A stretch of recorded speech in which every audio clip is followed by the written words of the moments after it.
নমস্কাৰ বান্ধৱীসকল, আমি আহোঁ এতিয়া অন্য এটি প্ৰশ্নৰ উত্তৰলৈ। প্ৰশ্নটি হৈছে ৩ পৰা ৬ বছৰৰ শিশুৰ বাবে বয়স অনুযায়ী ৫টা শ্ৰেণীকোঠা ব্যৱস্থা লিপিবদ্ধ কৰা। এতিয়া আমি ৩ পৰা ৪ বছৰৰ শিশুৰ বাবে ব্যৱস্থা কৰিম। পুথিঘৰত থাকিব বিগ চাইজৰ চাৰ্ট আৰু মহান ব্যক্তিসকলৰ ফটোসহ থাকিব, বিগ বুক থাকিব, তাৰপিছত অন্যান্য ধৰণৰ ফল-মূলৰ, শাক-পাচলিৰ অন্যান্য ধৰণৰ থাকিব। বহু ধৰণৰ পুথিঘৰটোত বিভিন্ন ধৰণৰ কিতাপসমূহ থাকিব, পুথিসমূহ থাকিব। দ্বিতীয়তে আছে নাটঘৰ। নাটঘৰ বুলি কওঁতে চৰাই-চিৰিকটি, জীৱ-জন্তু, অন্যান্য বস্তুবিলাকৰ মুখা থাকিব। তাৰপিছত মিউজিক ঘৰ। মিউজিক ঘৰত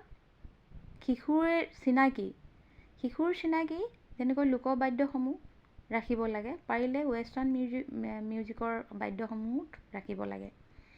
মৌলিক আকৃতিৰ ঘৰ। মৌলিক আকৃতিৰ ঘৰ বুলি কওঁতে বল, জোতা, বাকচ, জন্মদিনৰ টুপি, আইচক্ৰীম, শংকু আদি চিনাক্ত কৰিব পৰাকৈ মৌলিক আকৃতিৰ ঘৰটো সজাব লাগে। তাৰপিছত শৰীৰৰ অংগসমূহ তাত ৰখাৰ এটাও ঘৰ সাজিব লাগে। এতিয়া হৈছে ৪ পৰা ৫ বছৰ বয়সৰ শিশুৰ বাবে কি ব্যৱস্থা কৰিম। পুথিঘৰ থাকিবই আমাৰ।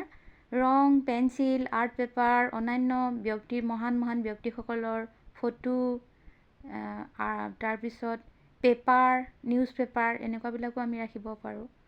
তাৰপিছত তেনেকৈ বিভিন্ন ধৰণৰ আমি ডাঙৰ বিগ চাইজৰ কিতাপ, ৰঙীন তেনেকুৱা ধৰণৰ কিতাপ যিবিলাক চকুত শিশুসকলৰ চকুত পৰে। তাৰপিছত ফল-মূল, অন্যান্য কিবাকিবি শাক-পাচলি, তাৰপিছত সেনেকুৱা ধৰণৰ পুথিবিলাক আমি ৰাখিব পাৰোঁ। নাটঘৰ বুলি কওঁতে আমি নাটঘৰততো আমাৰ চৰাই-চিৰিকটি, জীৱ-জন্তু, অন্যান্য মুখাবিলাক থাকিবই। তাৰ লগতে মাছ ধৰাৰ পদ্ধতি, সঁজুলি, খেতি কৰাৰ সঁজুলি তেনেকুৱাবিলাকো আমি ৰাখিব পাৰোঁ। এতিয়া নাটঘৰ বুলি কওঁতে আমি মাছ কেনেকৈ ধৰে, ধৰক জালখনেৰে আমি মাছ ধৰা পদ্ধতিটো আমি দেখাব পাৰোঁ।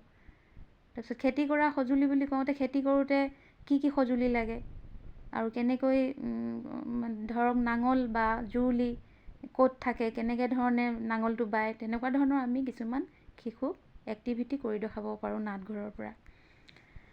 তৃতীয়তে আছে মিউজিক ঘৰ।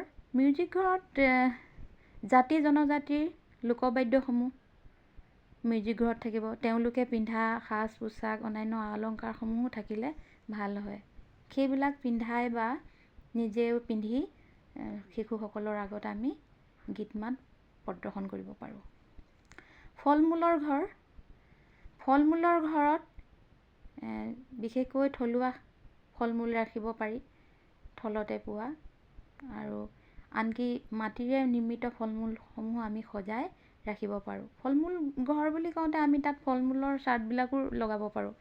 ফল-মূলৰ চাৰ্টসমূহ লগাব পাৰোঁ।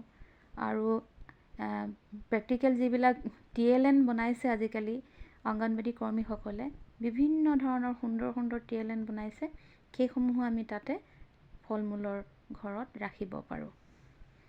তাৰপিছত আছে শাক-পাচলিৰ ঘৰ। শাক-পাচলিৰ ঘৰ বুলি কওঁতে মাটিৰ দ্বাৰা নিৰ্মিত শাক-পাচলি কিছুমান আমি ৰাখিব পাৰোঁ। কাষতে কিটচেন গাৰ্ডেন আমি সাজি থাকে, তাৰ পৰা আমি শাক-পাচলি আনি তাতে শাক-পাচলি ঘৰত আমি সজাব পাৰোঁ। বিশেষকৈ থলুৱা শাক-পাচলি ৰাখিব লাগে।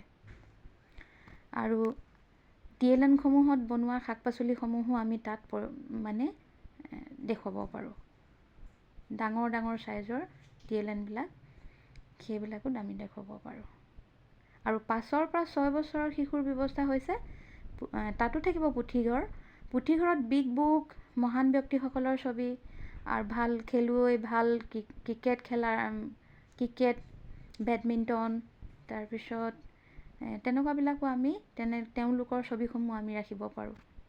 তাৰপিছত শিশু পৰিয়ালৰ ফটো, তাৰপিছত প্ৰফাইল, ৰং পেঞ্চিল, শিশুৱে অংকন কৰা ছবি আখৰ, শৰীৰৰ উন্নত অংগ, মানদণ্ড হ'ব লাগে আৰু সেইবিলাকো আমি তাতে ৰাখিব পাৰোঁ। নাটঘৰ, নাটঘৰত আমি যেনেকৈ মুখা, যিকোনো সংস্কৃতি, লোক সংস্কৃতিয়ে ব্যৱহাৰ কৰা লোক সংস্কৃতিৰ পৰম্পৰাগত লোকবাদ্য, সঁজুলি, সম্পদ ইত্যাদি আমি ৰাখিব পাৰোঁ। যিকোনো কৰ্ম কৰি থকা কাঠ বা বাঁহৰ দ্বাৰা নিৰ্মিত ছবিখিনি আমি তাত নাটঘৰত থ'ব পাৰোঁ। তাৰপিছত আছে প্ৰযুক্তিগত সঁজুলি ঘৰ।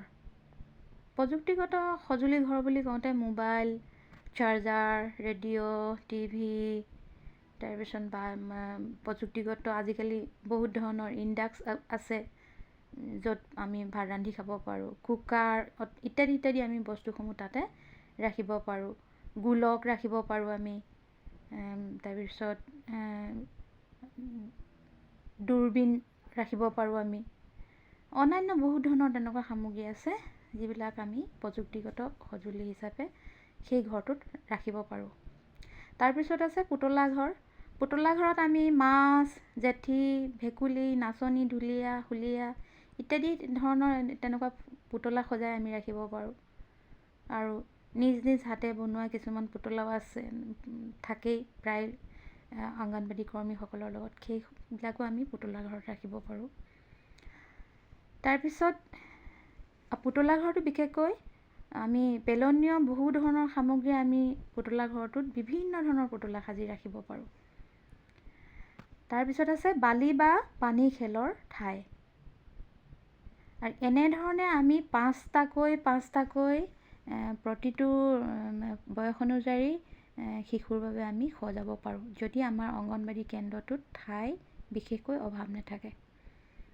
ধন্যবাদ বান্ধৱীসকল, পুনৰ আপোনালোকৰ মাজলৈ বহু ধৰণৰ অংগনবাড়ী কৰ্মীৰ সহায়িকাৰ শিশুসকলৰ উত্তৰণৰ কাৰণে বহু ধৰণৰ আমি প্ৰশ্ন উত্তৰ, অন্যান্য দিশসমূহ আমি এই চেনেলত মুকলি কৰিম। আপোনালোকৰ পৰা মাত্ৰ প্ৰেৰণা লাগে, আৰু আপোনালোকৰ কমেণ্ট এটি পালে আমি নিশ্চয় আগবাঢ়িব পাৰিম, আৰু অনাগত দিনত এনেধৰণে আপোনালোকৰ মাজলৈ বিভিন্ন ধৰণৰ ভিডিঅ'সমূহ প্ৰচাৰ কৰিবলৈ সুবিধা পাম। ধন্যবাদ।